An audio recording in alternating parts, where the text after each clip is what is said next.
chapter 3 of class 12 political science NCERT contemporary world politics. chapter 3 is US hegemony in world politics. so, इससे जो पहले वाला chapter था उसमें आप डिसइंटीग्रेशन पढ़ चुके होंगे यूएसएसआर का. अब ये चैप्टर किसके बारे में होने वाला है? एक्चुअली ये चैप्टर होगा हमारा जैसे ही डिसइंटीग्रेशन होता है यूएसएसआर का, यूएस जो है वो एक डोमिनेंट पावर की तरह ट्रीट करने लगती है वर्ल्ड को. यानी कि ऐसा लगने लगता है कि भाई अब एक ही बच्चा है और कोई है ही नहीं है. इट इज लाइक आपके घर में केवल आपकी मम्मी की चलती हो और कोई किसी की वैल्यू ना हो उतनी इम्पोर्टेंट, ना ही आपके पापा की, ना ही आपकी दादी दादा, मान लीजिए, सपोज कर लीजिए. सो ऐसा ही कुछ यहाँ पे हुआ. सो शुरू करते हैं हमारा chapter. First topic is new world order. 1945 world war second खत्म होता है. इसके बाद यूएस और यूएसएसआर दोनों बचे. बट धीरे धीरे यूएसएसआर का जो सिस्टम था उसमें भी प्रॉब्लम आने लगी. Union of Soviet socialist Republic, आपको पता होगा. सो यूएस वर्सेस यूएसएसआर उस वक्त चल ही रहा था. अब आप ये सोचिए कि यूएसएसआर में बहुत ज़्यादा प्रॉब्लम्स चल रही थी, यानी कि उसके डिसइंटीग्रेशन के पूरे चांसेस हो रहे थे. उस वक्त ये दोनों सुपर पावर थी. बट ट्रीट कब होने लगा, मतलब ऐसा कब क्लियरली लगने लगा कि नहीं भाई अब जो हमारा वर्ल्ड स्फेयर है उसमें केवल एक ही पावर बची है, दैट इज यूएसए. और ये बात क्लियर हो गई 1985 के बाद, क्योंकि 1985 में गोरबाचेव रिफॉर्म्स हुए थे, आपको पता होगा. और उधर से शुरुआत होती है डिसइंटीग्रेशन की. और यूएसए से यूएसए जो है एक न्यू प्लेयर बन के आता है. सो हम ना मूवी से शुरुआत करते हैं. आपने अक्षय कुमार की एक मूवी देखी होगी. एक्चुअली मुझे उसका नाम याद नहीं आ रहा है अभी. ओके, मैं आपको सिचुएशन बताती हूँ तब आपको आ जाएगा. 1990 में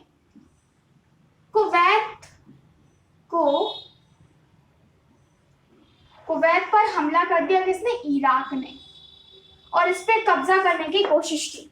कुवैत जो कि बहुत ही छोटा सा अरब देश, आप देखना मैप में आपको समझ में आ जाएगा. सो कुवैत पे हमला कर दिया और इसको कब्जे में कर लिया. किसने? इराक ने हमला किया था. अब इराक ने कर लिया. इसको देखते हुए जो हमारी यूनाइटेड नेशन है, क्योंकि आपको पता होगा उसमें सारी ज़्यादातर कंट्रीज जो है मेंबर्स, उनका काम क्या है कि भाई पीस एस्टैब्लिश करना. कोई भी कंट्री आपस में ना लड़े और किसी भी तरह की दिक्कत होगी सारी कंट्रीज जो है मिलके लड़ेंगी. अब इराक को बहुत मना किया यूएन ने, यूनाइटेड नेशन ने, कि भाई बंद कर दो अपना जो आप एग्रेशन कर रहे हो, जो वायलेंस कर रहे हो कुवैत में, बिना कोई जानकारी के बेफालतू में कर रहे हो, बंद कर दो. सो यहाँ से शुरुआत होती है. यूएसए ने कहा कि यूएसए के जो प्रेसिडेंट थे एच.डब्ल्यू. बुश, उन्होंने कहा यहाँ से शुरुआत होती है एक न्यू वर्ल्ड ऑर्डर की. और तकरीबन 34 कंट्रीज की टोटल 6,60,000 सोल्जर्स मिलके कुवैत में जो इराक की आर्मी थी उसको हटाते हैं और कुवैत को जो है लिबरेट करवाते हैं. सो यही जो है बोला जाता है इसको फर्स्ट गल्फ वॉर. अगर मैं आपसे कहूँ कुछ गल्फ कंट्रीज के नाम बताइए तो आप कहेंगे सऊदी अरेबिया, यूएई और ईरान, इराक, ओमान, यमन, ये सारी जो है वो गल्फ कंट्रीज हैं. इसलिए इसको बोला जाता है first Gulf war, just because in जो गल्फ कंट्रीज थी उनमें ऐसा पहला युद्ध था. और यूनाइटेड नेशन ने इसको नाम क्या दिया? यूनाइटेड नेशन ने इसको नाम दिया ऑपरेशन डेजर्ट स्टॉर्म. सो ये दोनों जो है आपको एक ही कंसिडर करना है, first Gulf War and Operation Desert Storm. अंतर क्या है? ये फर्स्ट वर्ल्ड गल्फ वॉर था, मतलब गल्फ कंट्रीज में पहली बार ऐसा युद्ध हुआ था. और ऑपरेशन डेजर्ट स्टॉर्म में क्या था? ये यूनाइटेड नेशन ने अपने ऑपरेशन को नाम दिया था. अब देखिए यहाँ से हम कैसे जो है न्यू वर्ल्ड ऑर्डर की बात कर रहे हैं और यूएस जो हमारी हेजेमोनी है उसके बारे में बात कर रहे हैं. अब ये जो आप 6,60,000 सोल्जर्स देख रहे हैं, इसमें 75% सोल्जर्स जो है वो यूएसए के थे. अब आप सोचिए कि 34 कंट्रीज थी, तो 34 कंट्रीज की कितनी छोटी छोटी फोर्सेस रही होंगी. और यहाँ पे जो 75% केवल यूएसए का था. अब 75% यहाँ पे था. यहाँ जो यूएसए के जनरल थे जिनका नाम था नॉर्मन स्कार्फ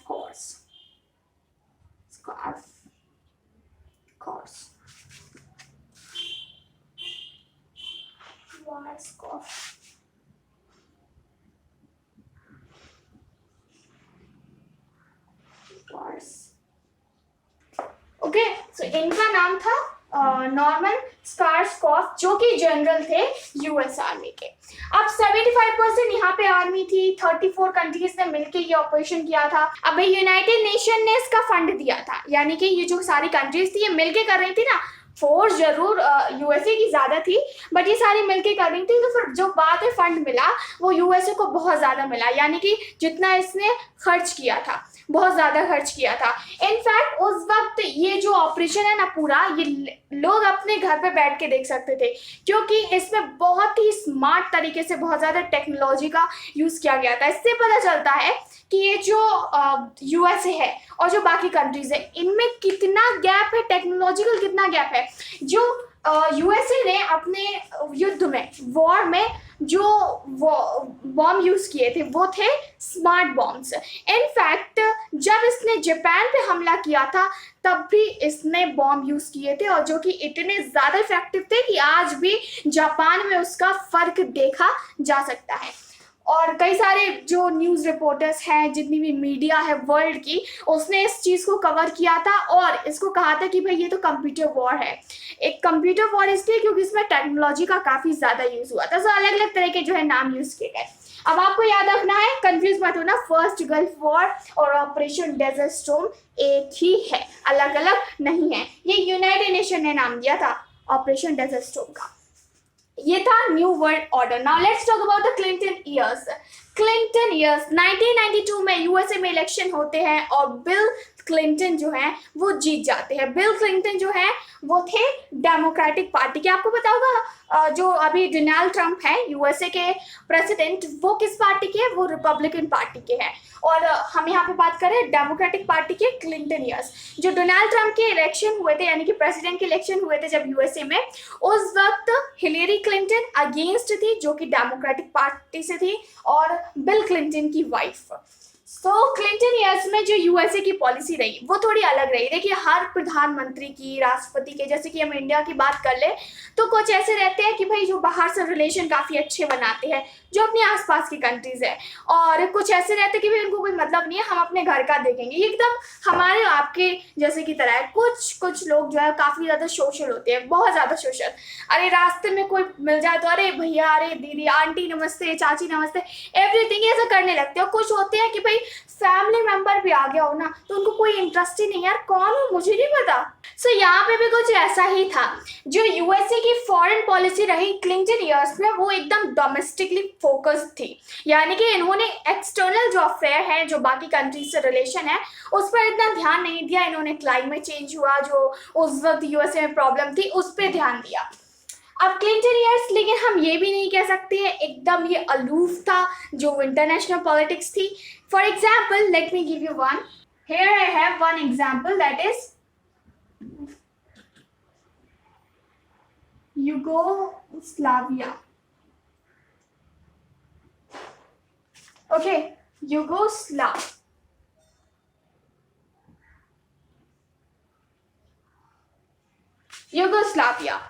यूगोस्लाविया की जो गवर्नमेंट है उसने कोसोवो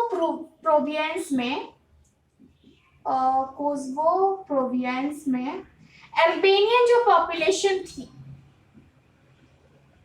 उस पे हमले करवाए और बहुत सारे लोगों को इससे नुकसान हुआ। एकदम ऐसा है, मान लो इंडिया, ठीक है, यूगोस्लाविया को आप इंडिया मान लो, कोसोवो प्रोविंस जैसे कि हम मान लेते हैं उत्तर प्रदेश, और अल्बेनियन वायलेंस हम मान लेते हैं यहाँ पे अल्बेनियन पॉपुलेशन जैसे कि हिंदू पे हमला करवाया, ठीक है। सो कोसोवो प्रोविंस यानी कि वहाँ की प्रोविंस है, वहाँ पे अल्बेनियन पॉपुलेशन है, उस पे यूगोस्लाविया की जो गवर्नमेंट है उसने बहुत ज़्यादा एग्रेसिवली बिहेव किया, बहुत सारे लोगों को मरवाया। इसको देखते हुए यूएसए जो है उसने इंटरप्ट किया बीच में और यूगोस्लावियन को रोका। अब यूगोस्लाविया में जो गवर्नमेंट थी उस वक्त, जो कि थी मिलोसेविक की, ठीक है, मिलोसेविक की गवर्नमेंट को मजबूर कर दिया कि वो घुटने टेक दे और बाद में इनको हार माननी पड़ी। सेकेंड एग्जाम्पल देखते हैं। देखिए यूएसए ना बड़ा पावरफुल है, बहुत ही पावरफुल है, और ये क्या करता है, अगर इसके इंटरेस्ट को किसी ने भी हार्म पहुंचाया तो फिर समझ लो उसकी तो आफत आनी है। For example, Nairobi, which is in Kenya. Nairobi, which is in Kenya, and Dar es Salaam,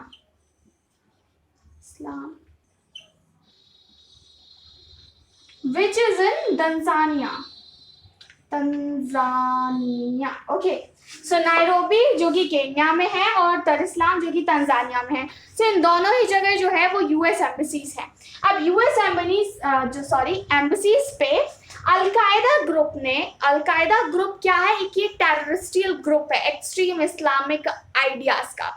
सो इन्होंने क्या किया, इन ग्रुप्स ने, अलकायदा ग्रुप ने इन एम्बेसीज पे, यूएस की एम्बेसीज पे हमला कर दिया. अब आप इसका मतलब समझते हैं कि इसका मतलब क्या है, मतलब जिसने हमला किया ना अब उसकी आफत आनी है. सो यहाँ पे जब हमला किया तो फिर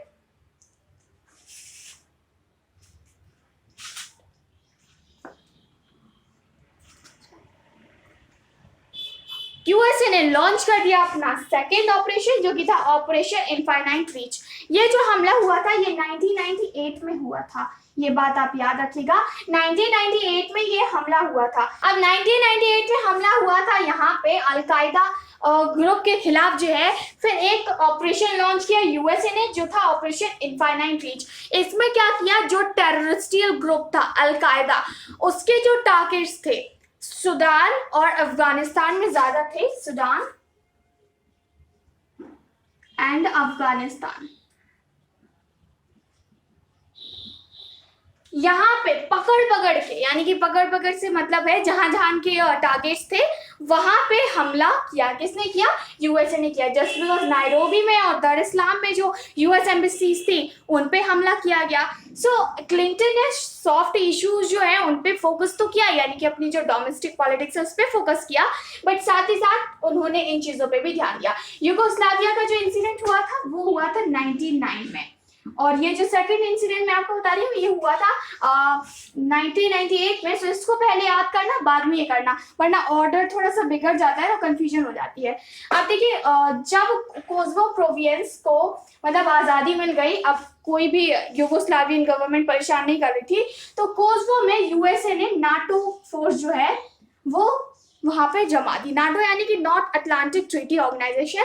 सो वहां पे स्टैब्लिश कर दिया. अब देखिए यूएस ने क्या किया, दूसरे कंट्रीज की तो मदद की, साथ ही साथ इसने अपना फायदा भी देखा कि भाई अगर हम इसको मदद कर रहे हैं, फ्यूचर में अगर आपके कोई मुसीबत में मदद करे ना तो फिर आप उसको कभी भूल ही नहीं सकते हो, कभी भी नहीं. चाहे आप उसके लिए कुछ भी कर लो, आपको ये लगेगा नहीं यार बहुत कुछ अभी रह गया है, मैंने कुछ नहीं किया, उसने जो मेरी मदद की. सो इसी तरीके से यूएसए जो है वो मुसीबत में मदद करता था और ये सारे लोग जो है उसके फेवर में जाते गए. अब हम बात करते हैं नेक्स्ट टॉपिक की जो कि है 9/11 and the global war on terror. So I need to erase this. बात करने वाले हैं 9/11 अटैक जो कि अभी तक का सबसे बड़ा अटैक था यूएसए के ऊपर. 9 सितंबर 2001 में तकरीबन 19 हाईजैकर्स, ठीक है, इन्होंने क्या किया, जो 4 कमर्शियल एयरक्राफ्ट थे यूएसए के,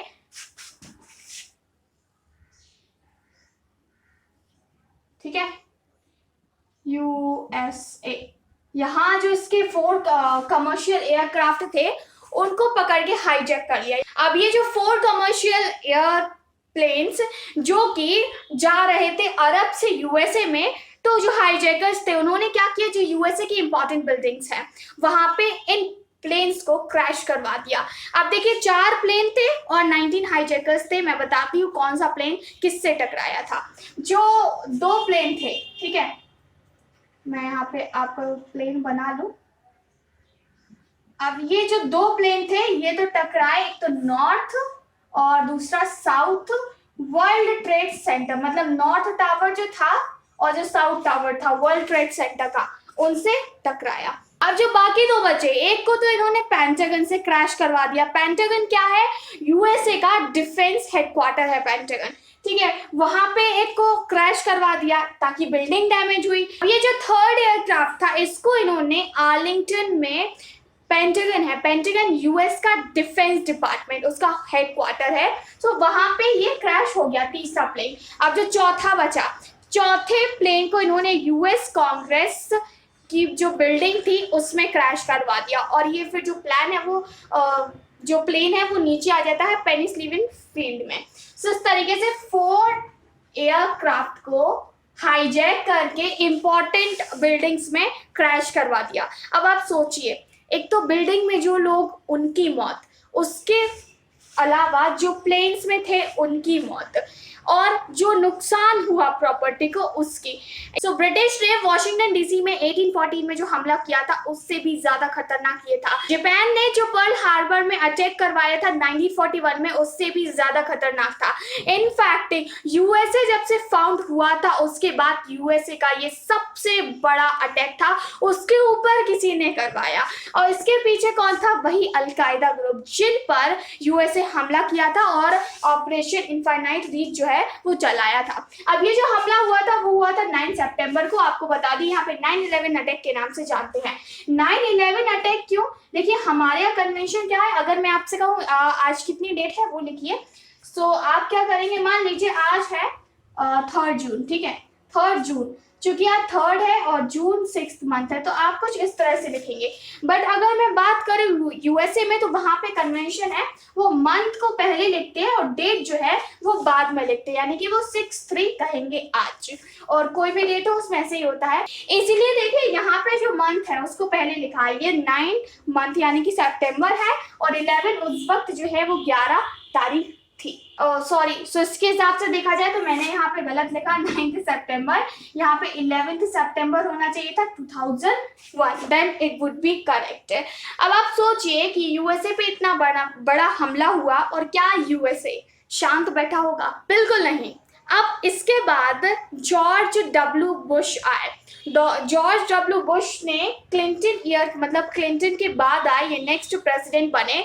और मैं आपको बता दूं, जो जॉर्ज डब्ल्यू बुश की बात कर रही हूँ, ये जो है जॉर्ज एच.डब्ल्यू बुश के बेटे थे। इन्होंने क्या किया, ऑपरेशन एंड्योरिंग फ्रीडम लॉन्च कर दिया। एंड्योरिंग फ्रीडम में क्या किया कि जो भी गुनहगार थे, जिन्होंने भी यूएसए में इतना बड़ा हमला करवाया था, उनको पकड़ा। अब देखिए यहाँ पे क्या है, कई बार ऐसा होता है कि चीजें हमारे साथ गलत होती है, बट हम उस तरीके से बिहेव नहीं कर पाते जस्ट बिकॉज हमारे ऊपर प्रेशर बहुत रहता है। Same case was here. USA जो है वो ठीक तरीके से अपना गुस्सा जाहिर नहीं कर पा रहा था, क्योंकि इसके ऊपर जो बाकी कंट्रीज थी और जो यूनाइटेड नेशन था उसका प्रेशर था, बट यूएसए ने किसी की नहीं सुनी। यहाँ पे कई सारे सैंक्शंस लगाए गए यूनाइटेड नेशन के द्वारा, बट उसने क्या किया कि जितने भी लोग थे जिन्होंने भी ये हमला करवाया था उनको पकड़ के गुआंतानामो बे में ले गया, जो कि इसका क्यूबा में नवल बेस है। सो गुआंतानामो बे में ले गया, मैं यहाँ पे लिख भी देती हूँ, गुआंतानामो बे, जो कि यूएस का नवल बेस है क्यूबा में, ठीक है। यहाँ पे सबको पकड़ के ले गया। क्यों यहाँ पे क्यों ले गया? क्योंकि यहाँ पे जिसको भी ले जाओ ना, कोई भी किसी भी कंट्री का लॉ जो है यहाँ पे नहीं चलता है, किसी भी कंट्री का लॉ नहीं चलता। इनफैक्ट जो यूएसए की गवर्नमेंट है वो भी यहाँ पे इंटरफेयर कर ही नहीं सकती, इसलिए यहाँ पे ले गया, उनको टॉर्चर किया, अपने तरीके से पूछा और नहीं माने तो फिर बाद में जो है शक जिन पे था उनको मार दिया गया। अब ये जितनी भी कंट्रीज से लोग थे, मतलब जितना लोगों पर भी इनको शक था ना, उन देश की कंट्रीज को पता ना चले। मान लीजिए कोई इंडिया से मिला हुआ है, कोई जापान में था, कोई चाइना में था, कोई यूरोप में था, इनके जिन्होंने अटैक करवाया था ये 9/11, सो इनको पकड़ के उस कंट्री की गवर्नमेंट को बिना बताए उनको उठवा लिया और यहाँ पे डाल दिया, और फिर पूछा, नहीं बताया तो जिन पे शक था उनको मार दिया। सो यूएस ना एकदम इसी तरीके से जो है एज अ हेजेमोनी बिहेव कर रहा था। Next we have, that is the Iraq invasion.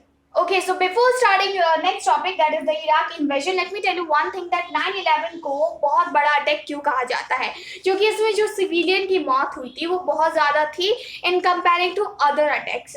यहाँ पे तकरीबन 3000 लोग मारे गए थे इस 9/11 अटैक की वजह से। इसीलिए जो है इसको पर्ल हार्बर जो अटैक है उससे कंपेयर किया गया, जो ब्रिटिश ने वॉशिंगटन डीसी पे किया था 1814 में, उससे कंपेयर किया गया। Next we have Iraq invasion. अब इराक इन्वेजन की बात करते हैं। देखिए अभी तक तो यूएस ना एकदम हेजेमोनी की तरह बिहेव कर ही रहा है। अब हम एक और एग्जांपल देख लेते हैं। मान लो आपके पड़ोसी है, ठीक है, आपके पड़ोसी पे आपको शक हो रहा है कि ये ना मेरे खिलाफ कुछ ना कुछ पका रहा है, मतलब मेरे खिलाफ कोई ना कोई प्लानिंग कर रहा है और मुझे ये नुकसान पहुंचा सकता है। सो आप क्या करें, आप अपने बाकी पड़ोसियों को जोड़े और मिल के जो है अपने पड़ोसी पे हमला कर दे। अब इसमें जो कुछ लोग हैं, मान लीजिए कुछ बड़े बुजुर्ग हैं, वो कह रहे हैं हम इजाजत नहीं देते आपको करने की, आप उनको साइड में रख दो, उनकी बात सुनो ही नहीं, और बाकी लोगों के संग गए और उन पे हमला कर दिया। पता चला कि ऐसा कुछ था ही नहीं, वो तो खाली अपना काम कर रहा था, ऐसा कुछ नहीं कर रहा था, कोई प्लानिंग नहीं कर रहा था आपके अगेंस्ट। फिर क्या होगा भाई, कुछ नहीं हुआ। कुछ इस तरह से ही यहाँ पे हुआ।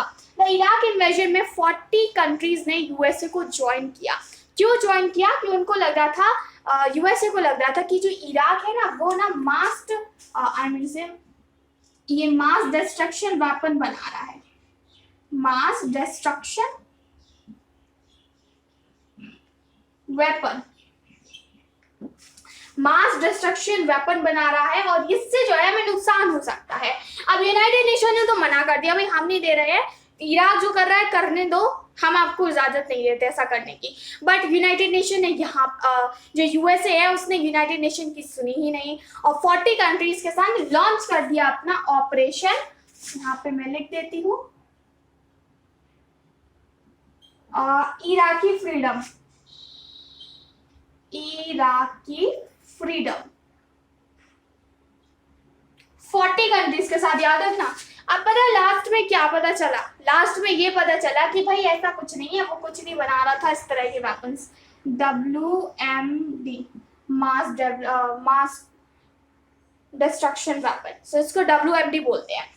अब इंटेंशन असली पता है क्या थी? इराक, ईरान, ये सारी जो गल्फ कंट्रीज है ना, यहाँ पे ऑयल रिसोर्सेज काफी ज्यादा है और ऑयल जो है वो बहुत ही क्रूशियल चीज है। लाइक पूरे वर्ल्ड में ज्यादातर कंट्रीज को ये चाहिए होती है और जो पूर्ति है, मतलब ज्यादातर हमें जो ऑयल मिलता है वो गल्फ कंट्रीज से, वेनेजुएला से और इन सब कंट्रीज से मिलता है। सो इसके लिए ये चाहता था यूएसए कि भाई हम यहाँ की ऑयल फील्ड्स पे कंट्रोल कर लें। अब क्या हुआ? यूएसए तो चला गया भाई। अब यूएसए के बाद इराक की सिचुएशन हो गई बहुत खराब। बहुत खराब से मेरा मतलब है जो यूएसए ने हमला किया था, यूएसए के हमले में करीब 3000 मिलिट्री पर्सन यूएसए ने अपने खुद के गंवाए थे। 3000 मिलिट्री पर्सन, जितने की सिविलियंस 9/11 अटैक में मरे थे। सो 3000 मिलिट्री ऑफिसर्स इसने अपने गंवाए थे। नेक्स्ट वी हैव जो सिविलियन नुकसान हुआ था, यानी कि जो सिविलियंस को मारा गया था वो 50,000 थे। 50,000 सिविलियंस को इस अटैक में नुकसान हुआ और इनको मार दिया गया। I don't know why I wrote rupees. So 50,000 को मार दिया गया था। अब यहाँ की जो गवर्नमेंट थी, यानी कि जो इराक की गवर्नमेंट थी, वो भी गिर गई। सदाम हुसैन की जो सरकार थी वो भी गिर गई और फिर स्टेबिलिटी नहीं आ पाई। अब जो वहाँ की पॉपुलेशन थी, जो वहाँ की जनता थी इराक की, उसको बहुत गुस्सा आ रहा था यूएसए पे कि इसने ये क्या किया, बट कोई कुछ नहीं कर पाया। उसने अपना काम कर दिया, इंटेंशन पूरी नहीं हुई क्योंकि यूएसए है पावरफुल और हर पावरफुल व्यक्ति से ऑर्डिनरी पर्सन, ऑर्डिनरी एनीथिंग उससे डरता है। सी यार next topic that is hegemony. सो अभी तक हम हेजेमोनी के बारे में बात कर रहे थे और इतने सारे टॉपिक्स देख लिए, बट हेजेमोनी की डेफिनेशन नहीं बताई मैंने आपको। हेजेमोनी से मतलब है dominance of one super power over political और cultural and ideological sphere.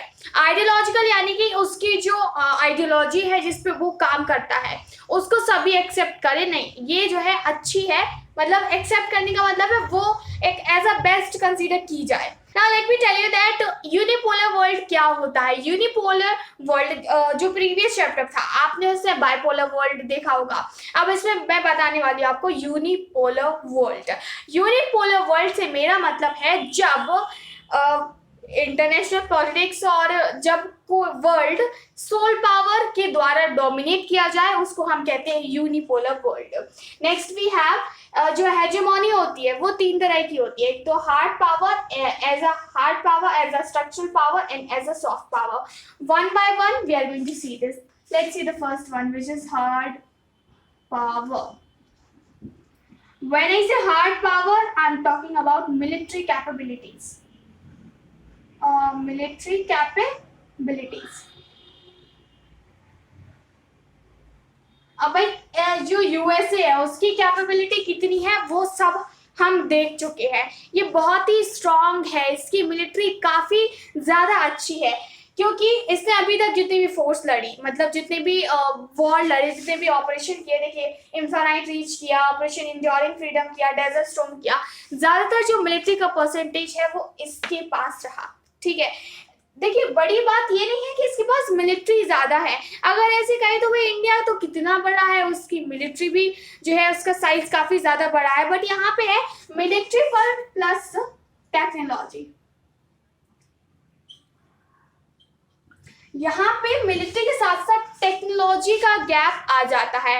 It is not about quantity, it is about quality. So quality gap जो है बाकी देश की जो मिलिट्री है और जो यूएसए की मिलिट्री है उनमें बहुत ज्यादा है। इसी वजह से कई सारे जो हैं देश अगर आपस में उनकी चल रही हो तो भाई वो साथ ले लेते हैं कि भाई ये कंट्री जो है मुझे मदद कर देना, अगर मेरे पर कोई भी वॉर होता है, कोई दूसरी कंट्री हमला करती है तो भाई तुमको मेरा साथ देना है। वो कैसे साथ देगा, वो खुद थोड़ी ना कूद पड़ेगा, उस देश की सरकार जो है अपनी मिलिट्री भेजेगी और मिलिट्री भेजेगी वो उनको मदद करेगी। जैसे कि इंडिया और पाकिस्तान का चलता रहता है कि भाई अब वॉर हो सकता है, अब वॉर हो सकता है, कई बार ऐसी सिचुएशन आ जाती है, भगवान करे कभी ना हो ऐसा। सो अगर ऐसा होता है तो यूएसए का असिस्टेंस पहले ही जो पाकिस्तान है उसके पास है, चाइना भी पाकिस्तान को सपोर्ट देने को तैयार है, अब बचा इंडिया जो है उसके पास भी सपोर्ट है, किसका, रशिया का सपोर्ट है। सो क्योंकि हमारे इनसे रिलेशन अच्छे चलते हैं, इससे पता चलता है hegemony as a hard power क्यों, क्योंकि military capability plus technology gap जो है बाकी देशी कंट्री और यूएसए में काफी ज्यादा अंतर है। नेक्स्ट थिंग, जो मिलिट्री का जो बजट है ना, मतलब जो पेंटागन का बजट है वो बहुत ज्यादा होता है और ये बहुत ज्यादा खर्च करते हैं इस पे, वेपन्स पे, जो मिलिट्री रिसर्च होती है उन पे काफी ज्यादा खर्च करते हैं ताकि और नई इनोवेटिव चीजें जो है वो पता चल सकें। अब जो मिलिट्री का यानी कि जो पेंटागन है, ठीक है हम मान लेते हैं, ठीक है ये जो है हमारा एक एयरक्राफ्ट टाइप है जो कि आपकी बुक में बना है। तो यूएसए का जो बजट है वो इतना है और जो बाकी कंट्रीज है उनका आप इसमें 12 पार्ट जो है वो आपको करने हैं। इससे पता चलता है जितना 12 कंट्री मिलके खर्च करती हैं अपनी मिलिट्री पे उतना केवल यूएसए खर्च कर देता है अपनी मिलिट्री पे। यानी कि देखिए किसी भी कंट्री में मिलिट्री नहीं है, मतलब बहुत सारे काम देखने पड़ते हैं सरकार को, जनता के लिए भी जो है उसको फैसिलिटीज प्रोवाइड करानी है, उसको जो है गवर्नमेंट जॉब्स में जो है उनको भी सैलरीज देनी है, उसको जो डिफेंस डिपार्टमेंट है उसको भी देखना है, जो फूड प्रोसेसिंग डिपार्टमेंट है उसको भी देखना है, एचआरडी मिनिस्ट्री है तो फिर उसको भी देखना है। तो इतना ज्यादा तो खर्च करेगी नहीं, तो इसलिए वो एक लिमिट का करती है, हर बार बजट बनता है कि भाई इतना जो है इस डिपार्टमेंट में खर्च किया जाएगा। लेकिन यहाँ पे जो है ये बहुत ज्यादा खर्च करती है। जब मैंने पेंटागन बोला, जब भी मैं आपसे पेंटागन की बात करूँ समझ लीजिएगा जो हेडक्वार्टर है मिलिट्री डिफेंस का उसकी बारे में मैं बात कर रही हूँ, इसको पेंटागन बोलते हैं। Now structural power, structural power से मेरा मतलब है इकोनॉमी,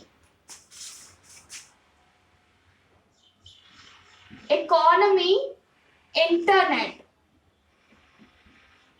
और पावर गुड्स।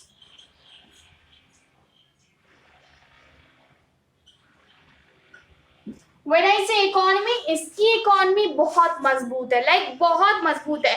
अगर थोड़ा बहुत मार्केट में चेंज होता है, किसी चीज का प्राइस जो है वो ऊपर जाता है नीचे जाता है तो यूएसए को फर्क नहीं पड़ता। मान लीजिए आपके पास 100 रुपए है और आपको 1 रुपए का नुकसान भी हो गया तो आपको टेंशन की वाली बात ही नहीं है आपके लिए। और किसी के पास 1 रुपए है और उसका नुकसान हो जाता है तो फिर उसका तो सब कुछ चला गया। सो इसकी जो इकोनॉमी है वो बहुत ही अच्छी है, जो पॉलिसी यूएसए ने बनाई वो बहुत ही बढ़िया है। Next we have internet. यहाँ पे हम डिटेल में क्योंकि इसको नहीं देखने वाले हैं। इंटरनेट जो है वो यूएसए ने जो अपनी मिलिट्री रिसर्च वगैरह कराई उसकी वजह से ही पॉसिबल है। अब जो यूएसए ने इंटरनेट अवेलेबल कराया सभी को, ये एक पब्लिक गुड में आ जाता है, यानी कि उसने मेहनत की, उसने ही रिसर्च करवाई, बाद में सैटेलाइट अपनी भेजी। ज़्यादातर जो है अभी यूएसए की सैटेलाइट मौजूद है, बट अब जो है बाकी कंट्रीज भी आ गई हैं। इंडिया ने भी अपनी कई सारी सैटेलाइट जो है वो लॉन्च कर दिया है, रशिया ने भी कर दिया। बट जब अभी की बात नहीं कर रही हूँ, जब उस वक्त की गई थी तो फिर काफ़ी बड़ी बात थी। अब देखिए, मैंने यहाँ पे इकोनॉमी की बात की, हमने यहाँ पे इंटरनेट की बात की और पब्लिक गुड्स करना था यहाँ पे मुझे, पब्लिक गुड्स। अब देखिए, इकोनॉमी की बात की तो एक और चीज मैं आपको बता दूं, एसएलओसीज क्या होती है? सी लेन ऑफ कम्युनिकेशन, यानी कि जो सी लेन बिछाई जाती है। अब देखना, बीच में समुद्र आ गया, अगर किसी को यूरोप से जाना है यूएसए तो फिर उसको समुद्र के रास्ते से जाना होगा, वहां पे लैंड तो है नहीं है, तो इसीलिए जो है इसने सी लेन ऑफ कम्युनिकेशन बनाई। इसने रास्ते खोजे, बाद में जो मटेरियल कुछ भी इंपोर्ट एक्सपोर्ट होना है मटेरियल तो आराम से इन लेन्स के थ्रू भेजा जा सकता है। इसने नेविगेट किया कि भाई रास्ता निकाला, हमें कहाँ से कहाँ तक जाना है और कैसे वहाँ पहुँच सकते हैं। इसका फायदा आज बाकी कंट्रीज उठा रही हैं। बाकी कंट्रीज को क्या है, उतना पे नहीं करना पड़ रहा है जितना कि उनको करना होता है। अब ये आप वीडियो देख रहे हैं तो अब आपको उतना नहीं पढ़ना है, क्योंकि पहले से ही मैंने मेहनत कर ली है। मैंने इस चैप्टर को खुद पढ़ा, समझा, फिर मैंने आपको पढ़ा दिया। सो आपके लिए डिफिकल्ट नहीं है, बट जिसने पढ़ा इनिशियली उसके लिए बड़ी बात है। वही यहाँ पे हो गया, इंटरनेट के लिए मेहनत कैसे किया जाए, जो है कैसे हम एक ऐसे सोर्स डेवलप करें कि भाई हमने डाला कुछ भी हमें मिल जाए, कैसे हम एक जगह से दूसरी जगह एक सामान को पहुंचाएं वहां पे। और सी लेन्स ऑफ कम्युनिकेशन बनाई गई तो काफी ज्यादा कॉस्ट जो है रिड्यूस हो गई। इकोनॉमी, इंटरनेट और पब्लिक गुड्स, ये आपको याद रखने हैं, ठीक है? ये तीनों आएंगे। ये देखिए, बहुत ही इंपॉर्टेंट क्वेश्चन है और ये एक मैं कहूँ तो सर्टेन क्वेश्चन है जो किसी भी एग्जाम में आपके पॉल साइंस के आएगा। Soft power, when I say soft power I mean to say about cultural power. So soft power से पहले स्ट्रक्चरल पावर में एक और चीज डिस्कस कर लेते हैं। पब्लिक गुड्स में हम एमबीए की डिग्री भी ले लेते हैं। हाँ, ये एकेडमिक डिग्री है एमबीए की, ठीक है? सो जो एमबीए की डिग्री है ये एकेडमिक डिग्री है और एक मैं कहूँ तो सबसे प्रेस्टिजियस डिग्री है आज के टाइम पे किसी भी कंट्री में। एमबीए यानी कि मास्टर्स ऑफ बिजनेस एडमिनिस्ट्रेशन, जो फर्स्ट टाइम 1900 में इसका कोर्स शुरू किया गया था यूएसए में। अराउंड 1950s ये जो एमबीए की डिग्री है ये तकरीबन सभी जगह फैल चुकी थी और ये मोस्ट प्रेस्टिजियस डिग्री थी हर कंट्री की। सो ये जो है स्ट्रक्चरल पावर हो गया यूएसए का। यहाँ पे मैंने एक और चीज छोड़ दी इकोनॉमी की, चूंकि मैंने बात की, मैंने कहा कि इकोनॉमी काफी ज्यादा स्ट्रांग है यूएसए की, तो इकोनॉमी स्ट्रांग है। यूएसए ने क्या किया, हर जगह इसका परसेंटेज ज्यादा है, हर जगह पैसा है जिसके पास वो किसी भी चीज को बदल सकता है। ये बात एकदम सही है और आप गांठ बांध लें इस बात की। सो पैसा किसी भी चीज को बदल सकता है। आज के टाइम पे जो इंटरनेशनल मॉनेटरी फंड है, जो वर्ल्ड ट्रेड ऑर्गेनाइजेशन है, जो वर्ल्ड बैंक है, हर जगह परसेंटेज अगर आप देखेंगे तो यूएसए का ज्यादा है। यूएसए का ज्यादा है तो जो रूल्स एंड रेगुलेशंस बनाए जाते हैं वो यूएसए अपने फेवर में बनाता है, यानी कि क्योंकि परसेंट ज्यादा है उसका तो भाई उसकी बात ज्यादा मानी जाएगी। सो इसी तरह से जो रूल्स है वो अपनी तरह अपने फेवर में बनवाता है और इसकी इकोनॉमी और स्ट्रांग हो जाती है। भाई मैं अपने पैर पे कुल्हाड़ी क्यों मारूंगी? अगर मुझे पता चल गया कि भाई आज टीचर क्या टेस्ट में देने वाला है तो मैं क्यों हूँ कि भाई मैं आंख बंद कर लूँ, मैं भी वही पढ़ के जाऊंगी जो टीचर आज पढ़ाने वाला है और टेस्ट में देने वाला है। सॉफ्ट पावर जैसे कि मैंने कहा कल्चरल सिग्निफिकेंस, यानी कि जो कल्चर है उसका। आज जीन्स, ट्राउजर, टी शर्ट ये सारे पहनते हैं। इनफैक्ट आज के लोग इन कपड़ों को ज़्यादा पसंद करते हैं, इनको जो है एज अ स्टैंडर्ड कंसिडर करते हैं। However I am not at all agree with this.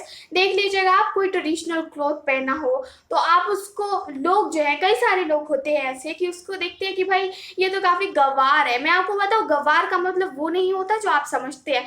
गंवार का मतलब क्या, गाँव में रहने वाला। अब जो मेरा टाउन है मऊरानीपुर, वो भी एक रूरल एरिया में आता है, तो फिर इस तरह से मैं भी गंवार हुई। अगर आप जो है गांव से आते हैं तो फिर आप भी गंवार हुए। इसमें इतना बदलने की क्या जरूरत है। गंवार जो है, इसको आप नेगेटिवली ना लगे अगर कभी कोई आपसे बोल भी देता है, और इसको हमेशा पॉजिटिव वे में लें। अभी हमने ये खत्म कर लिया अपना सॉफ्ट पावर। हम देखते हैं constants on American power. Now let me tell you that एक ऐसी कंट्री जिसके पास हर सब कुछ है, उसका हर जगह शेयर है, सभी लोग उसके कंट्रोल में हैं, तो फिर उसको क्या प्रॉब्लम होगी? क्या उसके ऊपर कोई कांस्टेंट हो सकते हैं? क्या उसके ऊपर कोई दबाव हो सकते हैं? यस, कोई भी कंट्री, कोई भी व्यक्ति हो, चाहे कंट्री हो, परफेक्ट नहीं होती, और अगर वो डोमिनेंस कर रही है तो कहीं ना कहीं लोग उसका सपोर्ट कर रहे हैं। ब्रिटिश जो इंडिया में आए थे वो इतने सक्सेसफुल क्यों रहे? क्योंकि उनको जो है सपोर्ट किसने किया था? नीचे के लोगों ने। अब जो कांस्टेंट अमेरिकन पावर पे क्या है, जो अमेरिकन पावर अकेले कुछ नहीं करेगी। ये नाटो फोर्स है, नाटो यानी कि नॉर्थ अटलांटिक ट्रीटी ऑर्गेनाइजेशन, जो कि हमने चैप्टर 1 में पढ़ा था। अब ये जो नाटो फोर्स है, ये हेल्प करती है इसको सारे काम एग्जीक्यूट करने में। अगर मान लो सारी कंट्रीज ने अपना पल्ला झड़ा दिया, उन्होंने कहा कि भाई हमें अमेरिका के साथ काम ही नहीं करना, हम अब नाटो फोर्स के मेंबर नहीं रहे, तो फिर काफी दिक्कत हो जाएगी। तो इसके ऊपर अगर किसी चीज का कॉन्स्टेंट है तो वो है नाटो फोर्स का। इसके ऊपर तो यूनाइटेड नेशन का भी फोर्स नहीं है, जस्ट बिकॉज ये मानते ही नहीं है। हमने कितने सारे एग्जांपल देखे, यहाँ पे डेजर्ट स्टॉर्म भी देखा था और इन्फिनाइट रीच भी देखा था, तो सभी में यही पता चला कि भाई ये कर देता है इसको जो करना होता है। So next we have India's relationship with USA. So India के रिलेशनशिप जो है यूएसए से वो अच्छे ही रहे हैं।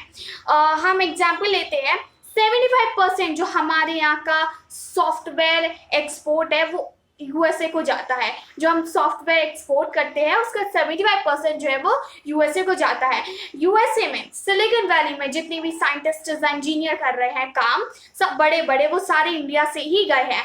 बोइंग जो कि एक एयरक्राफ्ट कंपनी है, उसमें 25% इंडियंस काम करते हैं। 15% जितने भी हाई टेक स्टार्टअप हैं यूएसए में, वो सारे इंडियंस ने ही शुरू किए हैं। और सिलिकॉन वैली का अगर मैं आपको बताऊं तो तकरीबन यहाँ पे 3 लाख इंडियंस काम करते हैं इन सिलिकॉन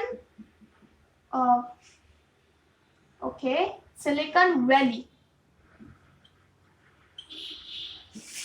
सिलिकॉन वैली में करीब 3 लाख लोग यहाँ पे काम करते हैं, इंडियंस हैं ये सारे के सारे। सो यूएसए के और अगर मैं कहूँ इंडिया के रिलेशन जो है वो अच्छे ही रहे हैं। हालांकि जब इंडिया ने सपोर्ट किया था रशिया को ड्यूरिंग कोल्ड वॉर, तो उस वक्त यूएसए काफ़ी नाराज था इंडिया से। देखिए, इंडिया ने कभी भी पॉलिसी नहीं अपनाई है, किसी के एक फेवर में बात नहीं की है। कोल्ड वॉर आप पढ़ चुके हैं, उसमें उसने क्या किया था, इनडायरेक्टली अपने आप को प्रोटेक्ट करने के लिए, क्योंकि 1971 में वॉर हो गया था, बांग्लादेश वॉर, और हो सकता था इंडिया पे हमला कर दे पाकिस्तान, इसलिए उसने 20 इयर्स की ट्रेडी साइन कर ली थी रशिया के साथ। और इस बात को यूएसए मानता है कि भाई इंडिया सपोर्ट कर रहा था रशिया को, यानी कि यूएसएसआर को। However it is not true.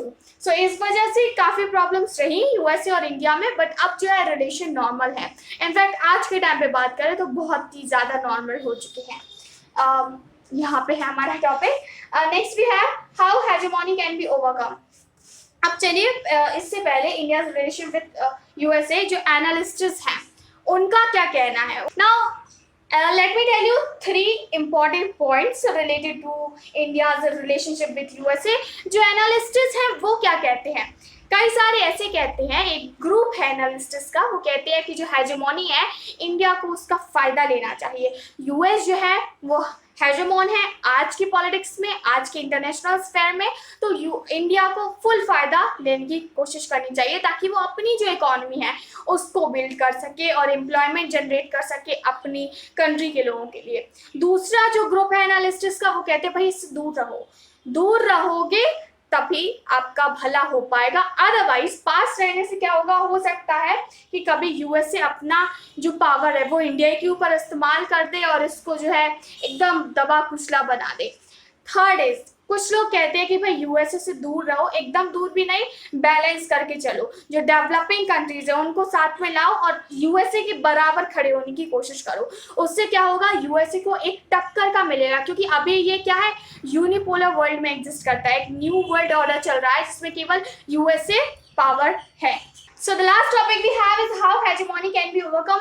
Hegemony can be overcome अगर और players आ जाएं world politics में। अगर और players आ जाते हैं तो फिर hegemony को overcome किया जा सकता है, क्योंकि अभी केवल यूएसए है। So कई सारे ऐसे regional blocks बनाए गए हैं, लाइक एक आसियान जो है एक रीजनल ब्लॉक है। सार्क जो है वो एक रीजनल ब्लॉक है, जिसके बारे में हम नेक्स्ट चैप्टर में डिस्कस करेंगे। ये सारी कंट्रीज का रीजनल ब्लॉक है। अभी जो अगर ग्रोइंग इकोनॉमी की बात करें तो अभी चाइना जो है वो यूएसए को टक्कर दे सकता है। इनफैक्ट इंडिया भी जो है एक इमर्जिंग इकोनॉमी है, बट इंडिया का स्कोप अभी थोड़ा सा दूर है। चाइना जो है ज़्यादा इमर्ज हो रहा है अभी, लेकिन कहीं ना कहीं जो चाइना की इकोनॉमी है एकदम स्टैग्नेंट हो गई है, मतलब एक उसमें कोई ग्रोथ नहीं हो रही है। इस तरह से देखा जाए तो हो सकता है फ्यूचर में इंडिया, चाइना, ये सारी कंट्रीज जो है वो यूएसए को टक्कर दे सके। So here we completed our all topics. I hope you guys understood. If you have any doubt we can ask me in the comment section. Don't forget to like this video, share this video among your friends, क्योंकि उनको chapter ये समझ में नहीं आया होगा। And yes, we'll meet soon in our next video. Thanks for watching this.